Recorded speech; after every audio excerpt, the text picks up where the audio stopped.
حضرت عبداللہ بن ابی اوفا رضی اللہ تعالیٰ عنہ سے روایت ہے، رسول اللہ صلی اللہ علیہ وسلم نے فرمایا، اللہ تعالیٰ قاضی کے ساتھ ہوتا ہے جب تک وہ ظلم یعنی بے انصافی نہ کرے، جب وہ ظلم کرتا ہے تو اللہ تعالیٰ اسے اس کے نفس کے سپرد کر دیتا ہے۔ سننے ابن ماجہ حدیث نمبر 2312۔ حضرت عبداللہ بن عمر رضی اللہ تعالیٰ عنہما سے روایت ہے، رسول اللہ صلی اللہ علیہ وسلم نے فرمایا، رشوت دینے والے اور رشوت لینے والے پر اللہ کی لعنت ہے۔ سننے ابن ماجہ حدیث نمبر 2313۔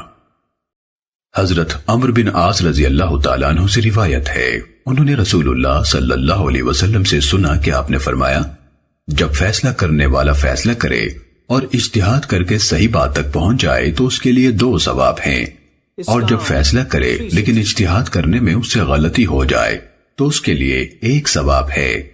یہی روایت ایک دوسری سند سے حضرت ابو ہریرہ رضی اللہ تعالیٰ عنہ سے بھی مروی ہے۔ سننے ابن ماجہ حدیث نمبر 2314۔